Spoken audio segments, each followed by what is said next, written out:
Hello friend, स्वागत है आपका इजी एग्जाम सीरीज में।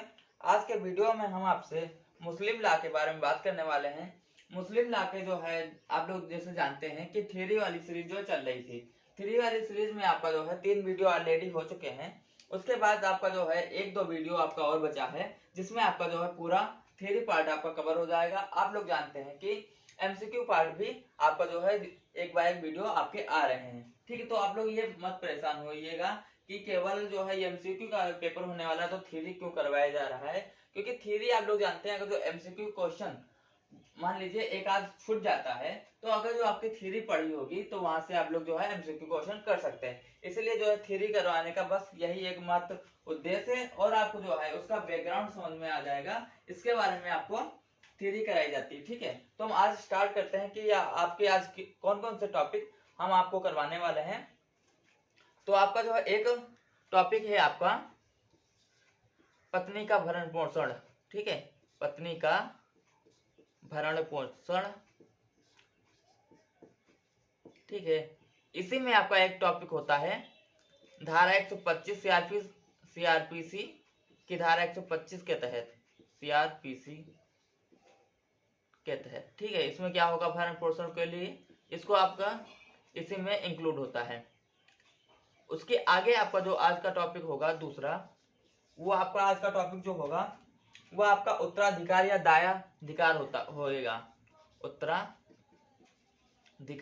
ठीक है, उसके आगे आपका जो आज का टॉपिक जो होने वाला है वो आपका जो है एक टॉपिक आपका जो सबसे ज्यादा इंपॉर्टेंट पूछा जाता है, वह आपका जो है टॉपिक यहीं पे आगे जो है एक आपका वक्फ का होता है, वक्फ।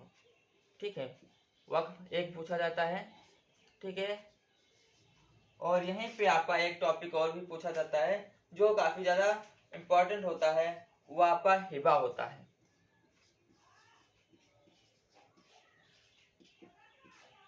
हिबा आपका टॉपिक हो गया। इसके आगे हम अगर जो बात करें तो एक टॉपिक आपका काफी ज्यादा इंपॉर्टेंट है, वो है पूर्व क्रियाधिकार। पूर्व क्रियाधिकार।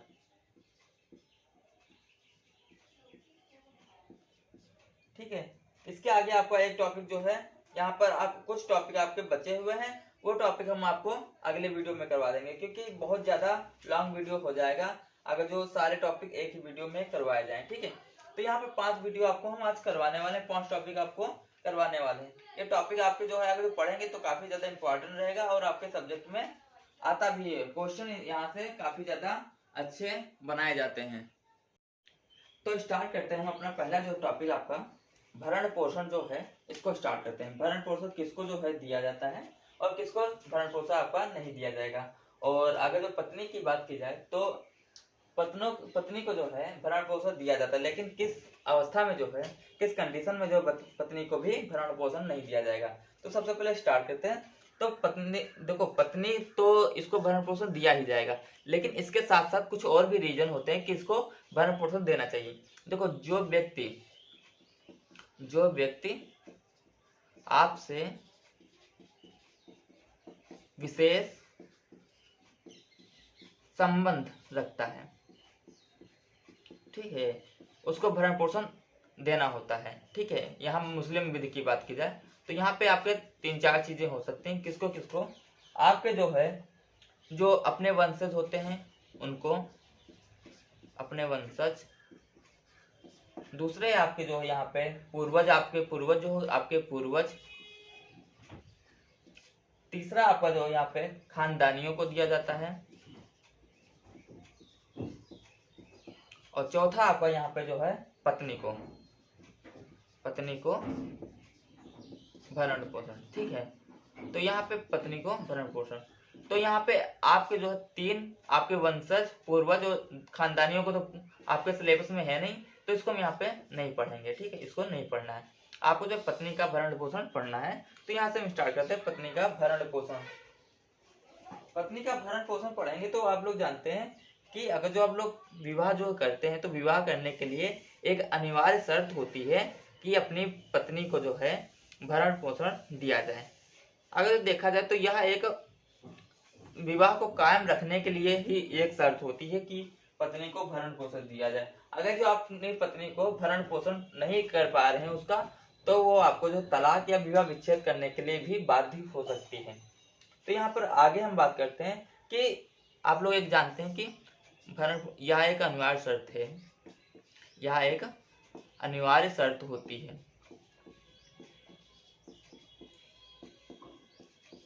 अगला आपका पॉइंट यहाँ पे क्या है, विवाह कायम रखने के लिए अनिवार्य शर्त होती है, आप लोग जानते हैं। दूसरा आपका जो पॉइंट हो जाएगा, इसके अतिरिक्त पत्नी का भरण पोषण जैसे खाना हुआ, उसका खर्चा हुआ और उसके रहने के लिए जो मकान वगैरह हुआ वो भरण पोषण में इंक्लूड होता है। इसके आगे जो कुछ अतिरिक्त खर्चे होते हैं जैसे खर्च पायदान, खर्च एक पायदान,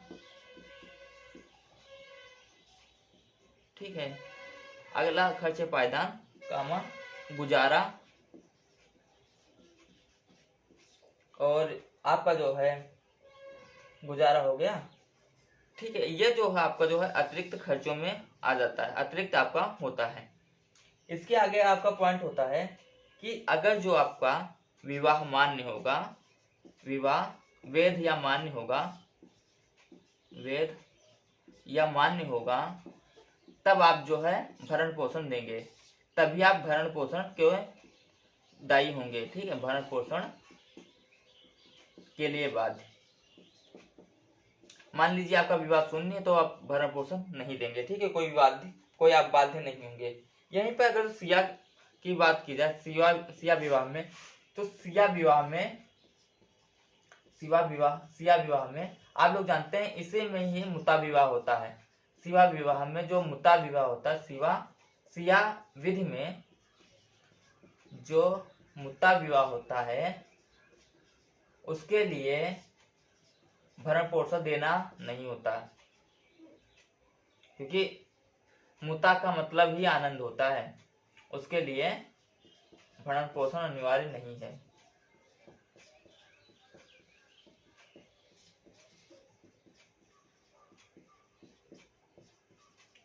आगे का अगर जो पॉइंट बात की जाए तो भरण पोषण सिया में आपकी बात हो गई। यहीं पे अगर जो किस अवस्था में जो है आप यहाँ पे तो भरण पोषण देने की अनिवार्यता हो गई, आप ऐसे क्या क्या कंडीशन होती हैं जहां पर आप भरण पोषण देने के लिए जो है भरण पोषण पत्नी लेने के लिए जो है पत्नी को जो है, जैसे आप भरण पोषण पत्नी हैं, हस्बैंड क्या करेगा, ये हस्बैंड भाई साहब हैं, ये वाइफ बहन जी हैं, ठीक है।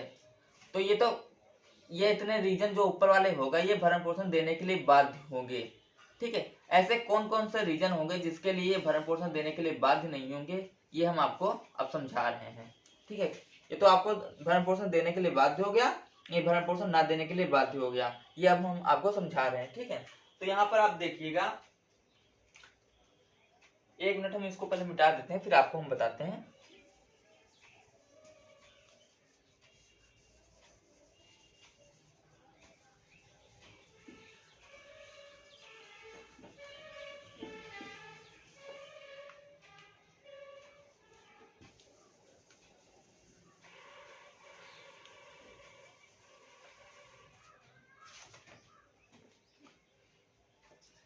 भरण पोषण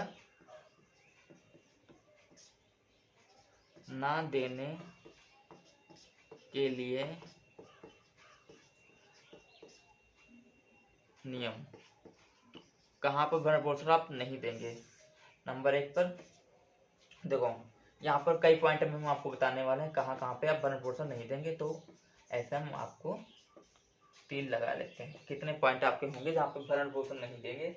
देखिए, सबसे पहले अगर जो आप हस्बैंड वाइफ हैं और आपकी वाइफ आपको जो है अपने पास नहीं आने दे रही, मतलब अपने पास ना आने दे रही, मतलब जो है यहाँ पे सिंपल सा ये होगा, अगर जो आपका सेक्सुअल रिलेशन वो नहीं बनाने दे रही है तो आप अपने जो है भरण पोषण देने के लिए दायी नहीं होंगे। यहाँ पे दूसरा अगर जो आपका यहाँ पे पॉइंट हो जाएगा कि अगर जो आपकी पत्नी आपका कहना नहीं मानती है, आपकी आज्ञा पालन नहीं करती, आज्ञा पालन नहीं करती, तो आप जो है भरण पोषण नहीं देंगे। अगला आपका पॉइंट है, मान लीजिए आपने दूसरी शादी कर ली है, ठीक है, और वहां पे पत्नी आपको जो है छोड़ के चली जाती है, वहां पे कोई ऐसा नहीं होता कि समझौता किया छोड़ के चली गई, आपने दूसरी शादी किया, पत्नी चली गई, तो वहां पे आप जो है भरण पोषण देने के लिए बाध्य नहीं होंगे। यहाँ पे पर दूसरी शादी पर अगर जो वो अपने आप जा रही है तो वहां पे आप भरण पोषण देने के लिए बाध्य नहीं होंगे। और यहाँ पर एक चीज और हो जाएगा कि अगर जो वह मतलब छोड़ के जाने का मतलब वो अगर जो स्वयं अपने पति को त्याग कर देती है तो वहां पे बाध्य नहीं होगा। स्वेच्छा से अगर जो अपने पति को छोड़ दे तब भी वह बाध्य नहीं होगा भरण पोषण देने के लिए, स्वेच्छा से पति को छोड़ने पर।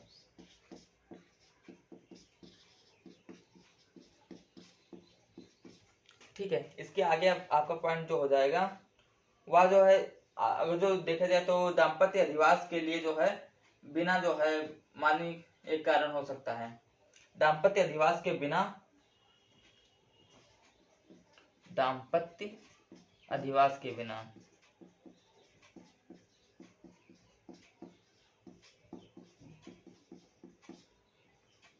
ठीक है, यहाँ पे एक माननीय एक कारण हो सकता है।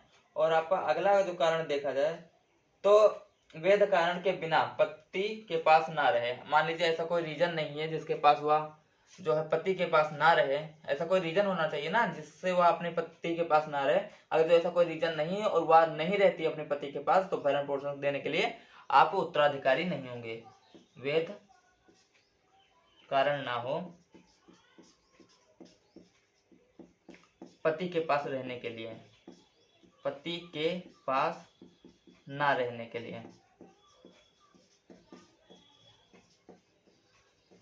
और यहाँ पे पॉइंट आपका क्या हो जाएगा, पति के पास ना रहने के लिए।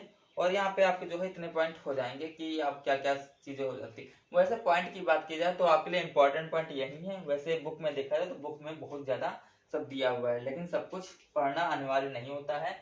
इंपॉर्टेंट और आपका जो है एग्जाम रिलेटेड जो होता है वो पढ़ना आपके लिए अनिवार्य होता है। यहीं पर अगर सीआरपीसी की धारा की बात की जाए तो सीआरपीसी धारा हम आपको समझा देते हैं। सीआरपीसी धारा 125 क्या होती है। सीआरपीसी की धारा जो 125 है, सीआरपीसी की धारा 125, यहाँ पर सीआरपीसी की धारा 125 क्या कहती है कि मान लीजिए यहाँ पर जो है पति की मृत्यु के बाद जो है भरण पोषण के लिए उसके जो है ससुर, जो मतलब जो है पति के जो है पिताजी होते हैं, वो भरण पोषण देने के लिए बाध्य होते हैं। ठीक है, लेकिन बाध्य देना होता है। लेकिन यहाँ पे क्या होगा, यहाँ पे सीआरपीसी में जो है मान लीजिए पति जो है उसका हस्बैंड की डेथ हो जाती है तो उसके बाद जो है वह अपना जो है जो उसका भरण पोषण लेना होता है उसके लिए कोई भी जो है दे नहीं होगा। मीन्स पति डेथ मीन्स विधवा को कोई अधिकार नहीं होगा भरण पोषण लेने के लिए, कोई अधिकार नहीं भरण पोषण के लिए। यहीं आगे पॉइंट आपका क्या है, देखो यहीं पे ये सीआरपीसी धारा 125 कहती है कि इद्दत काल में, इद्दत काल आप लोग जानते हैं कि क्या होता है, इद्दत काल तक जो है भरण पोषण देना होगा, उसके बाद नहीं। मान लीजिए वाइफ जो है प्रेग्नेंट है तो आपको प्रेगनेंसी तक जो है भरण पोषण देना होगा। अब हम आपको जो है उत्तराधिकार या दायाधिकार का टॉपिक करवाने वाले हैं। उत्तराधिकार आपका काफी ज्यादा इंपॉर्टेंट टॉपिक होता है। यहाँ से जो है सबसे ज्यादा क्वेश्चन वहां बनते हैं कि पिता की जो है संपत्ति में उसकी बेटी का कितना जो है हिस्सा होगा या फिर पत्नी का कितना हिस्सा होगा। इस टाइप के क्वेश्चन यहाँ पे ज्यादा बनते हैं। तो हम आपका पॉइंट है, टॉपिक है उत्तराधिकार। ठीक है, इसको ही दायाधिकार बोलते हैं, दायाधिकार, उत्तराधिकार या दायाधिकार इसको ही बोलते हैं। तो यहाँ पर जो है हम 2 पॉइंटों में हमसे आपसे बात करने वाले हैं। तो यहाँ पे आप देखिए क्या क्या हम आपसे बात करेंगे। तो ऐसे आपको लिखने का मतलब ये होता है, मान लीजिए आपने वीडियो देखा और आपको ये चीजें समझ में आई, आपने नोट भी नहीं किया, तो यहाँ से आप जो है पूरा का स्क्रीनशॉट ले सकते हैं। उसके बाद आप जो है बैठ के पढ़ सकते हैं, या फिर जो साथ साथ में अगर जो कॉपी पे लिखते हैं तो काफी ज्यादा आपके लिए सही रहता है। ठीक है, तो यहाँ पे हम स्टार्ट करते हैं एक बार पॉइंट करके।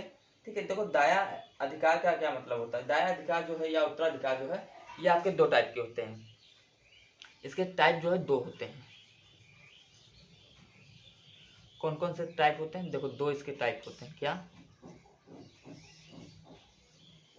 इसके जो है उत्तराधिकार के दो टाइप होते हैं। एक जो है वसीयती होता है, एक निर्वसीयती होता है। मीन्स वसीयती, वसीयती में क्या होता है कि आपको जो है वसीयत करवाई जाएगी, और निर्वसीयती में क्या होता है, यहाँ पे कोई वसीयत नहीं होती है। ठीक है। और यहाँ पे वसीयती जो है में आपको वसीयत होगी, निर्वसीयत में जो है आपको जो इसको जो है बोलते हैं कि यह आपको जो विरासत में मिली है। विरासत में बाप दादा की जो है आपको कोई भी चीजें मिले तो उसको विरासत में बोलते हैं।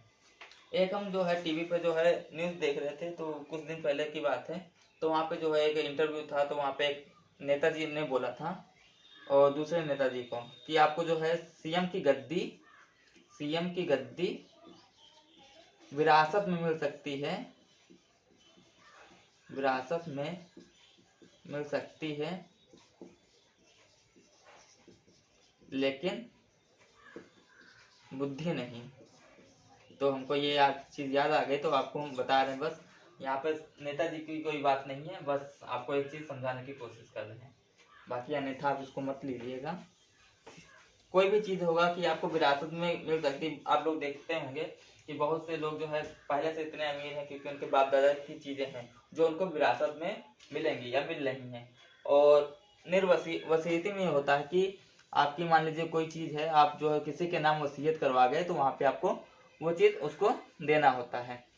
ये आपका वसीयती होता है।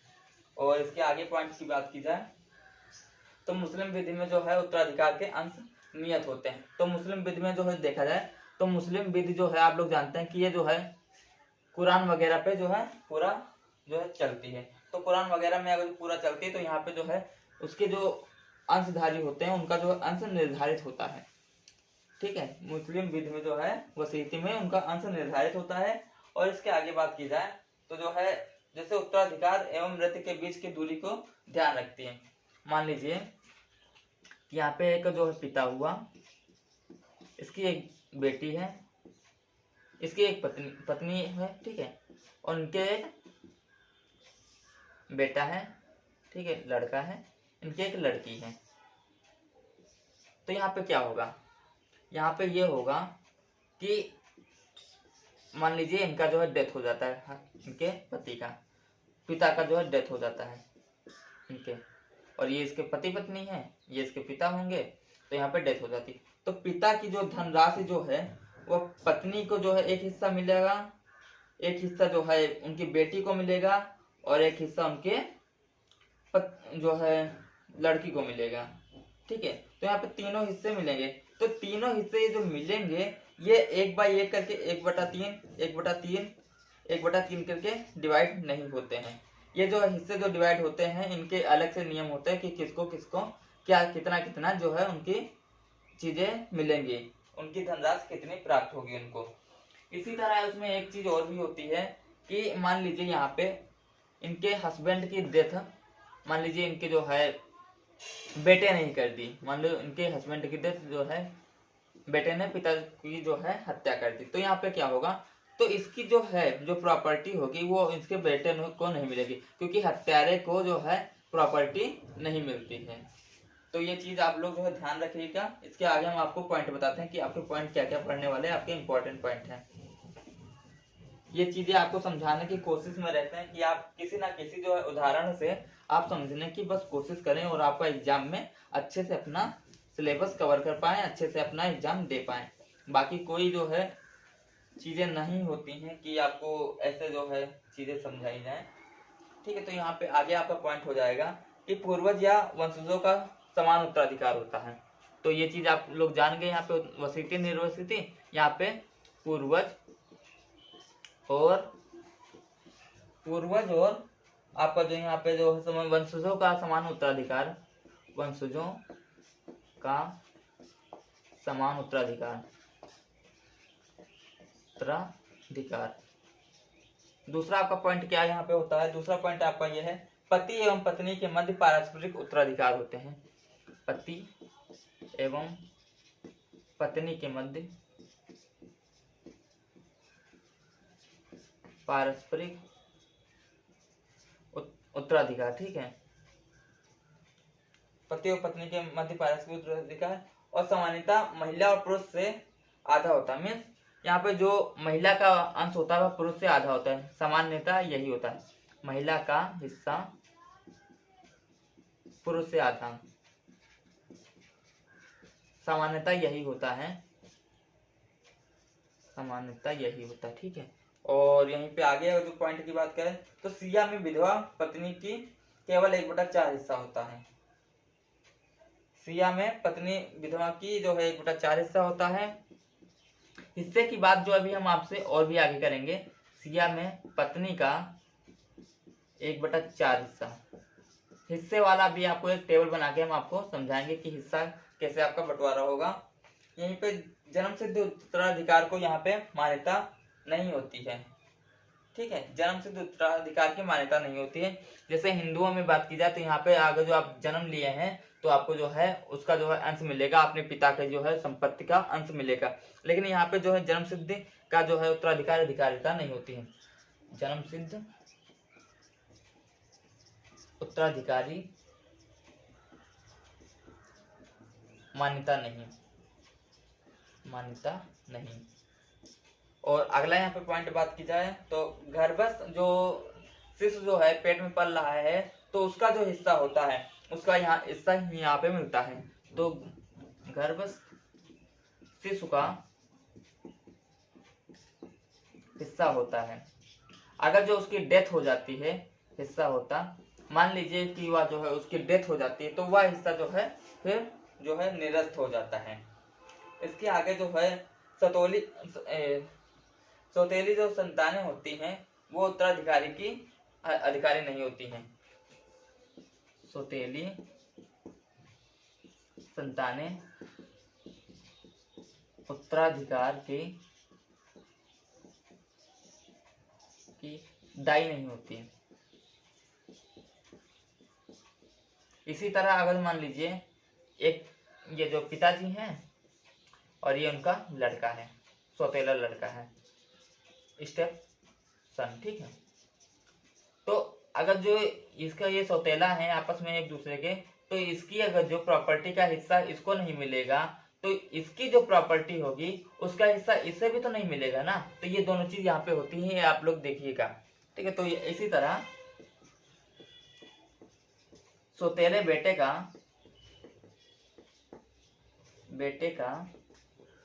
पिता को नहीं हिस्सा,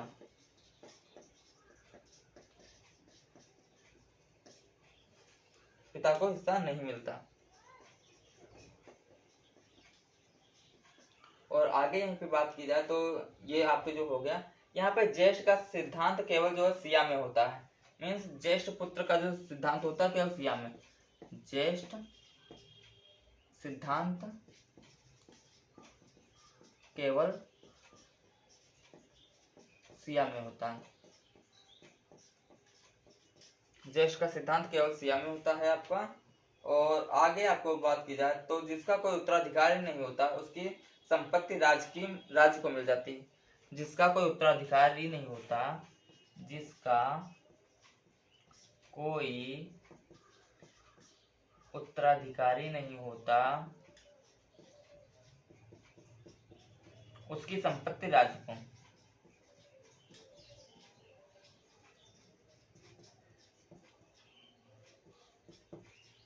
मान लीजिए यहीं पे एक ये पिताजी हैं, इनके जो है कोई ना वंशज है ना कोई है, इनका कोई है ही नहीं, ठीक है, मान लीजिए अनाथ है, तो इनकी जो संपत्ति होगी वो एक राज्य को मिलेगी। मान लीजिए ये उत्तर प्रदेश में रहती हैं तो इनकी संपत्ति जो है उत्तर प्रदेश को मिलेगी। ये चीज यहाँ पे हो जाती है। और आगे हम आपको बताते हैं, आपका जो है आप लोग जानते हैं कि अगला पॉइंट आपका है 7 वर्ष से जो लापता का हिस्सा होता है उसको नहीं मिलता है। मीन्स आपका जो मान लीजिए कोई लोग 7 वर्ष से लापता है तो उसको हिस्सा नहीं मिलेगा। उसके आगे आपका जो पॉइंट निकल के आता है, मान लीजिए जो विवाह विशेष विवाह अधिनियम से हुआ,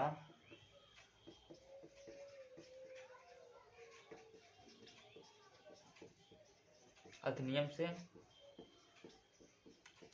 उससे जो है मुस्लिम विधि जो यहाँ पे वंशज वाली होती है इससे हिस्सा ना मिलकर उसको मुस्लिम विधि से हिस्सा ना मिलकर उसको 1925 का जो है 1925 में जो नियम पारित हुआ था, जो नियम पारित हुआ उससे मिलेगा, उससे उसको हिस्सा मिलेगा। ठीक है, यहीं पे अपवर्जन के आपके नियम बताते हैं कि जो है किसको हिस्सा नहीं मिलता है। यहाँ पे आप लोग तो ये चीज देख लिए कि किसको हिस्सा मिलता है, अब देखते हैं कि किसको हिस्सा नहीं मिलता है। तो सबसे पहले उसको देखिए आप, जो पागलपन का शिकार हो, पागलपन को जो हो उसको हिस्सा नहीं मिलेगा। चरित्रहीनता वाले को हिस्सा नहीं मिलता है, चरित्रहीनता वाले को हिस्सा नहीं मिलता है। और जिसमें शारीरिक दोष होते हैं उसको हिस्सा नहीं मिलता है। शारीरिक दोष या इसको ही शारीरिक दोष या फिर यही दो में से कोई एक चीज हो सकता है। ठीक है, या फिर दोनों हो सकते हैं। ठीक है, ये लोग उत्तराधिकार के लिए निर्योग्य होते हैं। हनफी जो आपकी विधि होती है, हनफी विधि एक आपका शिया विधि होती है। तो ये दोनों अलग अलग विधि होती हैं, तो इनके दोनों अलग अलग रीजन हो सकते हैं। हनफी विधि में जो है डिपेंड करता है। मान लीजिए हनफी विधि में ये कोई व्यक्ति हुआ और इसके जो है परिवार का या फिर कोई भी ऐसा व्यक्ति हो सकता है जिसको इसका हिस्सा मिलने वाला था, बट इस बंदे ने इसको जो है डेथ कर दी, इसको हत्या कर दी। ठीक है, चाहे भूलवश हो या जानबूझकर, ये डिपेंड करेगा। मान लीजिए भूलवश हुआ तो इसको हिस्सा मिलेगा, हत्यारे को हिस्सा मिल जाएगा, हत्यारे को हिस्सा। ये डिपेंड करता है हत्या होने पर, हत्यारे को हिस्सा ये डिपेंडिंग होगा। ठीक है, कि कैसा हुआ, भूलवश हुआ या फिर जो जानबूझ के हुआ। लेकिन शिया विधि में क्या होता है, मान लीजिए यहाँ पे जो इसने इसकी हत्या कर दी शिया में, लेकिन तो चाहे जो जानबूझ के हुआ हो चाहे जो भूलवश हुआ हो, यहाँ पे हत्यारे को हिस्सा जो मिलेगा, हत्यारे को कोई हिस्सा ही नहीं मिलेगा, हिस्सा नहीं। ये कोई डिपेंड नहीं करता है कि चाहे तुमने जो है जानबूझ के हत्या की है या बगैर जाने हत्या की है, ना डिपेंडिंग होगा। ये डिपेंड ही नहीं करता कि चाहे आपने जैसे भी हत्या की हो, लेकिन हत्या ही है। इसलिए यहाँ पे जो है ये चीजें शिया और सुन्नी में अलग अलग होता है। और यहाँ पे अगला आपका जो पॉइंट यहाँ पे होगा वो आपका जो अवैध संतान का यहाँ पे जो है उसको हिस्सा नहीं मिलता है। किसको? अवैध संतान, अवैध संतान या अधर्मज, जिसका शून्य विवाह के तहत विवाह होता है, उसको जो संतानें होती हैं वह संतानें अधर्मज संतानों के अंतर्गत आती हैं। ठीक है, और यहीं पे अगला आपका जो पॉइंट निकल के आएगा वो आपका पॉइंट है कि माता की तरफ से जो, मान लीजिए यहाँ पे जो ये चीजें होंगी, ठीक है, तो अवैध संतान होगा। तो यहाँ पे पिता के लिए तो वह अवैध संतान हो सकता है, लेकिन माता जो होगी जिसने अपने बच्चे को जन्म दिया है उसके लिए तो वह वैध संतान ही होगी। तो यहाँ पे जो वो वैध संतान होगी तो उस पुत्र को, जो वहां पे जो वैध पुत्र होगा, तो उसको जो है माता की तरफ से हिस्सा मिल सकता है। माता की तरफ से उसको जो है अपने वंशज में हिस्सा मिल सकता है माता की तरफ से। जैसे उसके नाना वगैरह का मतलब ये चीजें देखी जाए तो माता के रिलेशन में हो वहां पे मिल सकता है, माता की तरफ से हिस्सा मिल सकता है यहाँ पे। लेकिन पिता की तरफ से उसको हिस्सा नहीं मिलेगा। और ये चीजें जो है केवल सुन्नी में लागू होती हैं, ये चीज केवल सुन्नी में लागू होगी, सुन्नी विधि में लागू होगी। और आगे आपका जो है धर्म परिवर्तन से, मान लीजिए यहाँ पे आपको एक क्वेश्चन आ रहा होगा कि अगर जो मान लीजिए कोई भी व्यक्ति धर्म परिवर्तन कर रहा है तो क्या है उसको हिस्सा मिलेगा या नहीं मिलेगा। तो धर्म परिवर्तन से हिस्सा उसको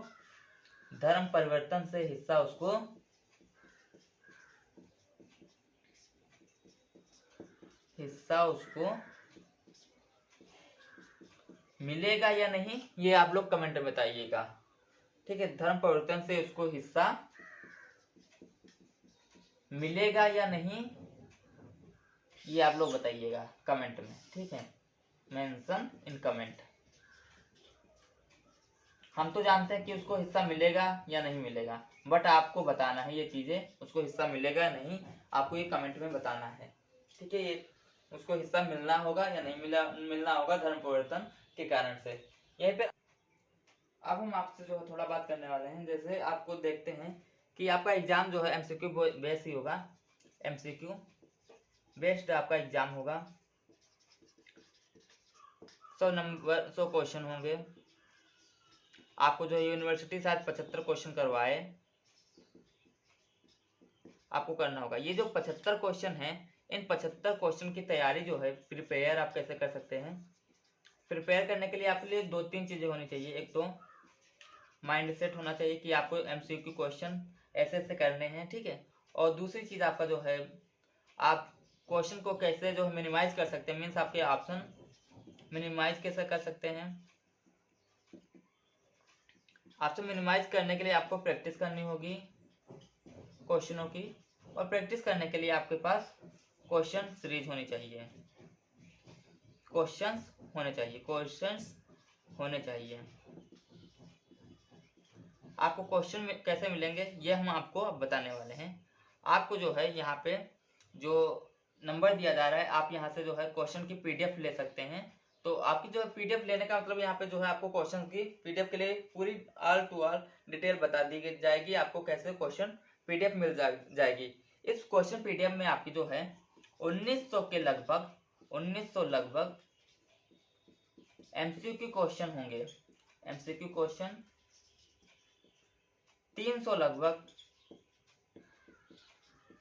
आपके वन लाइनर क्वेश्चन होंगे। वन लाइनर आप समझते हैं, जैसे आपका बात की जाए तो 42वां संविधान संशोधन में क्या बताया गया है, ठीक है।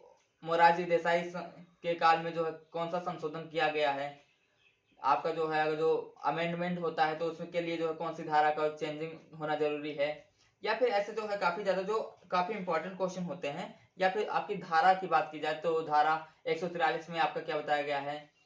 और आपका अगर जो पब्लिक इंटरनेशनल लॉ की बात की जाए तो वहां पे जो कोर्ट के लिए जो है क्या जरूरी होता है। तो मतलब जो वन लाइनर क्वेश्चन होते हैं उस टाइप के आपको 300 one liner question most important मिलने वाले हैं, मोस्ट इंपॉर्टेंट। अगर जो आपको 1900 और ये 300 कुल मिला के 2200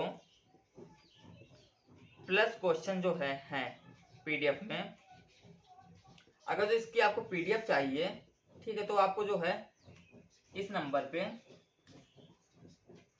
545536 पे जो है व्हाट्सएप मैसेज करके आप जो पीडीएफ की डिटेल ले सकते हैं। ये क्वेश्चन और पीडीएफ आपके लिए काफी ज्यादा इंपॉर्टेंट होने वाली है, और आपके एग्जाम के लिए काफी ज्यादा ये आपका एग्जाम इजी बना सकते हैं। क्योंकि 75 क्वेश्चन करने का मतलब ये है कि यहाँ से जो है काफी ज्यादा इंपॉर्टेंट क्वेश्चन होने वाले हैं, और 75 क्वेश्चन आपके जो है अच्छे से मैनेज हो जाएंगे। अगर जो आप यहाँ पीडीएफ से पढ़ते हैं, आपका कोई दिक्कत होने वाला नहीं है, ठीक है।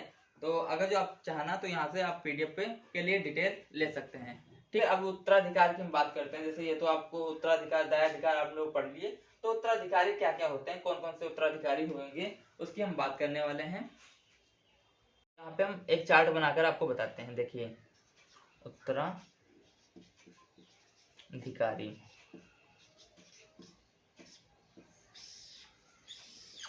उत्तराधिकारी का ये चार्ट बनाने वाले हैं। तो इसमें आप लोग देखिए कि एक आप लोग अगर जो ऐसे देखिए, यहाँ पे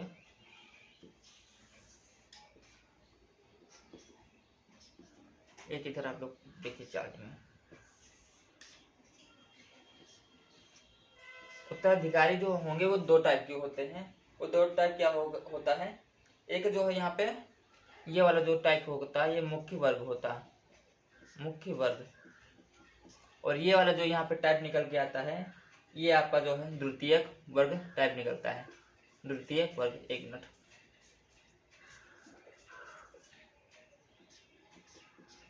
द्वितीयक वर्ग ये होता है। इसमें कितने टाइप होते हैं ये आपको हम अभी बताते हैं।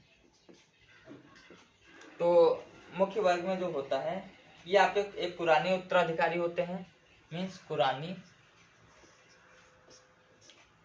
जो जिनका अधिकार जो पहले से ही निहित होता है कि इनको इतना ही मिलना है, इसको अंशदायी भी बोलते हैं। यह कुरान के द्वारा निहित किया गया है। ठीक है, इसको अंशदायी भी बोलते हैं। उसके आगे जो है अवशिष्ट ग्राही होते हैं। अवशिष्ट ग्राही, उसके आगे आपका जो है यहाँ पे पूर्ववर्ती संबंधी होते हैं। पूर्ववर्ती संबंधी, यहाँ पर आपके जो है, यहाँ पे आपके जो क्या क्या हो जाएंगे, वह संविदा द्वारा उत्तराधिकारी हो जाएंगे। संविदा द्वारा। इसके आगे आपके जो है द्वितीयक में जो है अभिस्वीकृत संबंधी हो जाएंगे। अभिस्वीकृत संबंधी। तीसरा आपका जो है यहाँ पे सर्वत्र वसीयत द्वारा हो जाएगा। सब कुछ आप वसीयत से कर दें, सर्वत्र वसीयत द्वारा। और चौथा आपका जब आपके पास कोई नहीं होगा उत्तर जो है आपकी वसी मतलब जो है संपत्ति लेने के लिए, तो आपका राज्य हो जाएगा। यहाँ पे आपका ये चार्ट होता है उत्तराधिकारी का, ये लोग आप लोग देख लीजिए। अवशिष्ट ग्राही वो होता है जो पितृबंधु उत्तराधिकारी भी कहलाते हैं। इसको अवशिष्ट को क्या कहते हैं? पितृबंधु उत्तराधिकारी। पितृबंधु उत्तराधिकारी।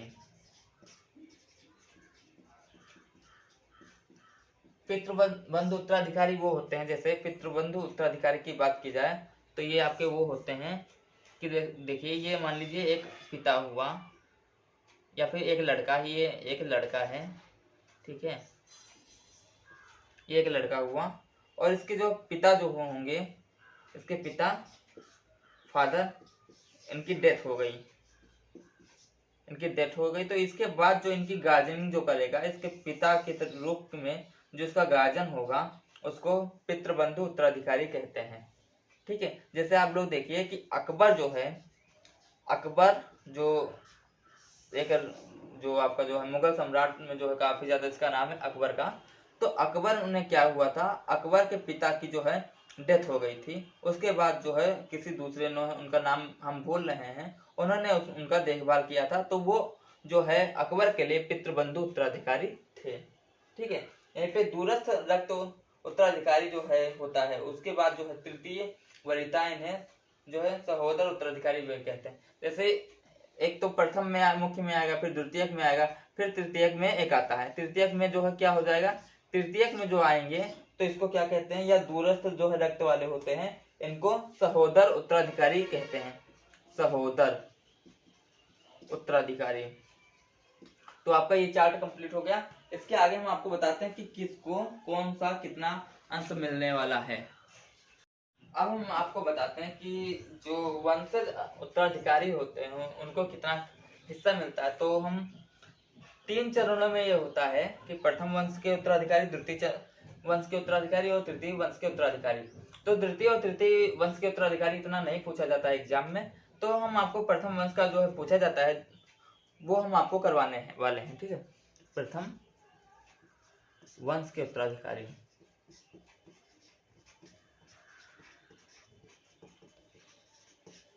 इसमें जो है उत्तराधिकारी का अंश ये आपका कितना होता है हम बताने वाले हैं। इसमें आपका जो है कौन कौन यहाँ पे मेंबर हो जाएगा, कौन कौन होता है। ठीक है, इधर आपका जो है अभी हम बताते हैं चार्ट के माध्यम से पूरा। यहाँ पे आपका जो है पति का अंश हो जाएगा। पति का अंश, मान लीजिए किसी पत्नी की प्रॉपर्टी है तो उसमें पति का अंश कितना होगा।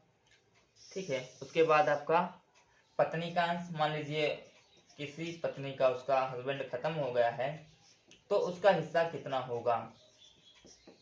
उसके बाद आपका पिता का अंश हो जाएगा। पिता का अंश, मान लीजिए किसी का बेटा खत्म हो गया तो उसमें पिता का अंश कितना होगा। और उसके बाद अगर जो बात की जाए तो उसमें माता जो है माता की बात की जाए, या फिर पहले वास्तविक पितामह की बात कर लें। वास्तविक पितामह मतलब जो आपको अकबर वाला भी बताया वो चीज यहाँ पे, कि जो वास्तविक पितामह उसको कितना हिस्सा मिलेगा। फिर माता का हिस्सा यहाँ पे हो जाएगा, माता को माता का अंश। इसके बाद आपका जो है वास्तविक पितामही का अंश हो जाएगा, मीन्स वहीं पे अगर जो पिता ना होकर माता होती, वास्तविक पितामही, मीन्स मान लीजिए किसी की माता खत्म हो जाती है, उसके बाद जो है उसका लालन पालन जो औरत करती है तो उसको पितामही कहते हैं, वास्तविक पितामही कहते हैं। उसके बाद यहाँ पे पुत्री का हिस्सा हो जाएगा, पुत्री का हिस्सा हो जाएगा, ठीक है, यहीं पे पुत्री का हिस्सा हो जाता है। और यहीं पे अगर जो बात की जाए तो इतने आपके हिस्से काफी ज्यादा इंपॉर्टेंट होते हैं। तो हम आपको बताते हैं कि आगे क्या होगा।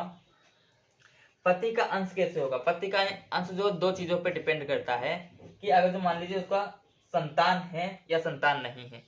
मान लीजिए उसके संतान है, इसमें लिख लेते हैं, और यहाँ पे संतान नहीं है, ये आपके जो है पत्नी और पति के लिए ही केवल होगा। संतान है, संतान नहीं है, तो यहाँ पे मान लीजिए उसकी संतान अगर जो होती है तो वहां पे उसको 1/4 हिस्सा मिलता है, अंश मिलेगा। 1 रुपया मतलब 4 रुपये है तो उसका 1 रुपया मिलेगा उसके पति को, अगर जो संतान है। अगर जो उसकी संतान नहीं है तो उसको जो है 1/2 हिस्सा मिलता है, मीन्स अगर 2 रुपये होंगे तो उसको 1 रुपया मिलेगा उसके पति को। यहीं पे पत्नी की बात की जाए तो पत्नी में क्या होता है, अगर जो संतान होती है तो वहां पे उसको 1/8 अंश मिलता है, और संतान नहीं होती है तो उसको 1/4 अंश मिलता है। और आगे पिता की बात की जाए तो यहाँ पे पिता को 1/6 अंश मिलता है, और वास्तविक पिता की बात की जाए तो उसको भी 1/6 हिस्सा मिलता है, और माता की 1/6 हिस्सा मिलता है, वास्तविक पितामह की भी 1/6 हिस्सा मिलता है। और पुत्री की बात की जाए तो मान लीजिए एक पुत्री है तो 1/2 हिस्सा मिलेगा, 1/2 इसको मिल गया और 1/2 इसको मिल गया, तो क्या हो गया, एक हिस्सा पूरा हो गया, ठीक है। और वहीं पे जो यहीं पे मान लीजिए एक पुत्री तो 1/2 हिस्सा मिलता है, और मान लीजिए एक से अधिक पुत्री है तो उसको 2/3 हिस्सा केवल पुत्रियों को मिलेगा। यहाँ पे आप जो है ये चीज आप अंश देख लीजिए, क्योंकि ये क्वेश्चन जो है आपके एग्जाम में बनते हैं, तो इसलिए हम आपको बता दिए। और अभी आपको बताते हैं कि आपके द्वितीय वंश के जो उत्तराधिकारी होते हैं उसमें आपका जो सगा भाई बहन जो है, सगा बहन और संरक्त भाई बहन, सगा चाचा वगैरह उसमें आते हैं। उसके आगे आपका जो है ये आपका उत्तराधिकारी वाला टॉपिक आपका समाप्त हो जाता है। इसके आगे आपका एक टॉपिक आपको जो है अभी आपको हम बताए थे कि आपको एक पूर्व क्रियाधिकार का टॉपिक करवाने वाले हैं। पूर्व क्रियाधिकार क्या होता है इसको आप देख लीजिए। पूर्व क्रियाधिकार,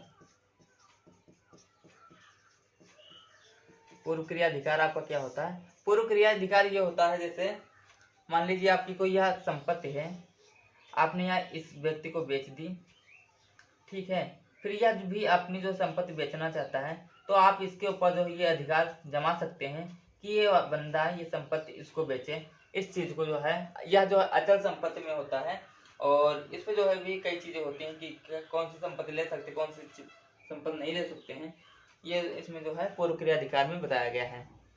आपको अभी हम बताते हैं कि इसमें क्या क्या होगा आपके लिए। तो यहाँ पर जो है इसका मतलब पूर्व क्रियाधिकार का एक मतलब आप लोग एक शब्द और देखते होंगे जिसको सुफा कहते हैं। सुफा, इसका मतलब सुफा भी होता है, सुफा, इसको पूर्व क्रियाधिकार को ही कहते हैं। इस और यह एक अधिकार होता है, पूर्व क्रियाधिकार एक अधिकार है। यह अचल संपत्ति का स्वामी पड़ोस की संपत्ति बिकने पर क्रेता का बाध्य कर देता है कि वह संपत्ति उसके पक्ष में विक्रय करे। इस चीज को जो है पूर्व क्रियाधिकार कहेगा, संपत्ति विक्रय के लिए बाध्य कर देता, विक्रय के लिए बाध्य। आप हमारे शब्दों पर भी ध्यान दीजिएगा, केवल लिखने पर नहीं, ठीक है। जो हम कह रहे हैं वो चीजें सही हो जाएंगी, क्योंकि लिखने में हम सब कुछ तो नहीं लिख सकते, यहाँ पे काफी ज्यादा फिर वो चीजें लिख जाएगा यहीं पे। तो आप अगला आपका पॉइंट जो हो जाएगा, इस अधिकार में दावा करने वाला व्यक्ति सफी कहलाता है। जो इस अधिकार में दावा करता है उसको सफी कहते हैं। अधिकार का यहाँ पे आपको केवल पॉइंट नोट कर रहे हैं कि आपका कौन पॉइंट कैसे आपको याद करना है। अधिकार का दावा करने वाला सफी कहलाता, सफी कहलाता, और इस नियम को सुफा कहते हैं, ठीक है। सफी के नियम को सुफा कहते हैं। और अगला आपका पॉइंट हो जाएगा, यहाँ पे अनिवार्य तत्व ये होते हैं कि संपत्ति अधिकार हो ठीक उन्हीं शर्तों के साथ जो पुनः उसने की हो। तो यहाँ पे संपत्ति अधिकार होता है ये अनिवार्य शर्तें होती हैं यहाँ पे, अनिवार्य शर्तें यहाँ पे ये हैं,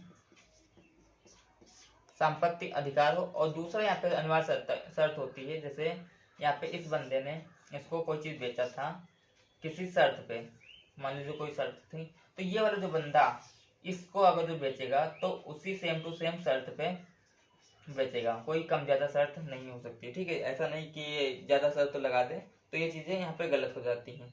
ठीक है, तो यह जो है एक अधिकार जो होता है यह ठीक उन्हें शर्तों पर पुनः करने का होता है, और यह क्रेता के विरुद्ध अधिकार होता है, क्रेता के विरुद्ध अधिकार। यहाँ से ज्यादा क्वेश्चन ना बनते हैं, बस बनते हैं एक दो क्वेश्चन। क्रेता के विरुद्ध अधिकार होता है। यहाँ पे आपका पूर्व क्रिया अधिकार का जो है टॉपिक समाप्त होता है। इसके आगे आपको जो है एक आपका टॉपिक आपको और बताते हैं, हिबा का एक टॉपिक आपका यहाँ पे बचा है, और आपका जो है एक वक्फ का टॉपिक बचा है।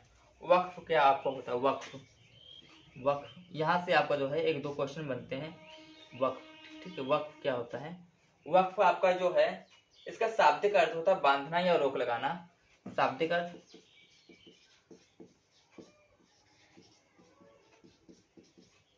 बांधना या रोक लगाना।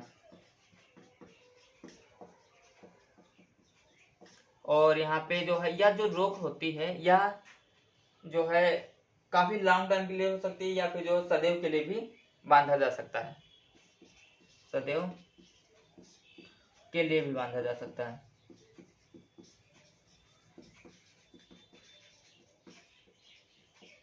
सदैव के लिए भी बांधा जा सकता है। और वक्फ में क्या होता है आपका, यह जो है जो वक्फ की परिभाषा जो है यह विधिमान अधिनियम 1913 के तहत दी गई है। इसकी वक्फ परिभाषा कहाँ है? विधिमान अधिनियम 1913 के धारा 2(1) में दी गई, धारा 2(1) में के अनुसार दी गई है, के अनुसार है, मीन्स उसमें दी गई के अनुसार 2(1) में दी गई।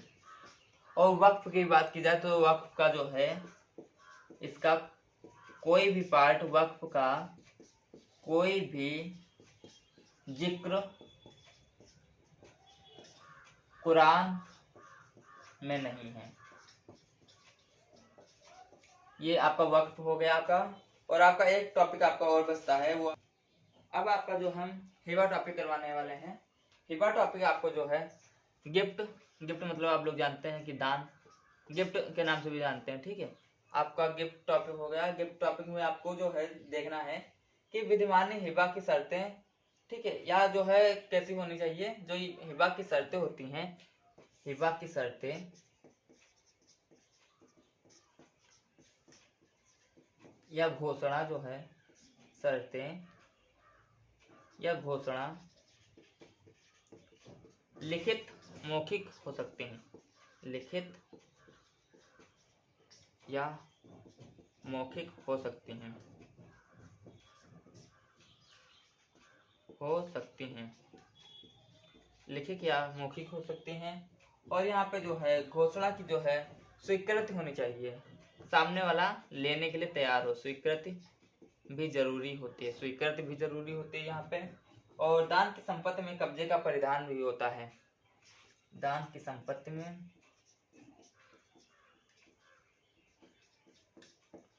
कब्जे का परिधान भी होता है। अगला आपका पॉइंट यहाँ पे है पंजीकरण इसके लिए आवश्यक नहीं होता है। मान लीजिए आप जो है कोई चीज किसी को दान कर रहे हैं तो इसके लिए पंजीकरण आवश्यक नहीं होता, रजिस्ट्रेशन आपका आवश्यक नहीं होता, पंजीकरण आवश्यक नहीं। और यहाँ पे आपका पॉइंट हो जाएगा कि आपका जो चल या अचल संपत्ति दोनों दान योग्य होती हैं, चल या अचल संपत्ति दोनों दान योग्य, चल या अचल संपत्ति दोनों दान योग्य होती हैं। और यहीं पे स्वैच्छिक इच्छा से यह जो है स्वतंत्र होनी चाहिए, जो आप दान करते हैं या स्वैच्छिक इच्छा से होनी चाहिए। स्वैच्छिक इच्छा आपका हो सकता है, स्वैच्छिक इच्छा आपका होनी चाहिए। और यहीं पे आपका पॉइंट जो बन जाएगा, वह दान करता जो है 18 वर्ष का होना चाहिए, 18 वर्ष दान करता। और स्वस्थचित होना चाहिए, उसकी मानसिक जो है कोई दिक्कत ना होनी चाहिए। कब्जे के परिधान के अभाव में दान शून्य हो सकता है, कब्जे के परिधान में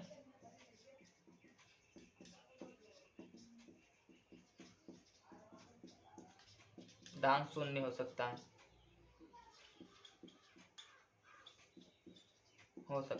ठीक है। और उसके आगे आपका पॉइंट हो जाएगा कि कब्जे का परिधान निम्नलिखित दो प्रकार से किया जाता है, एक वास्तविक और एक जो है प्रलक्षित होता है। कब्जे का परिधान दो तरीके से, वास्तविक, प्रलक्षित,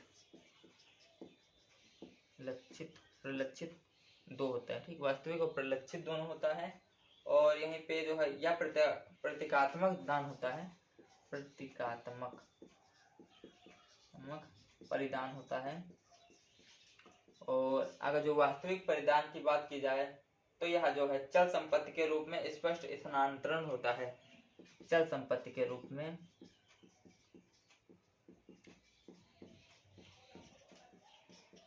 जो है स्थानांतरण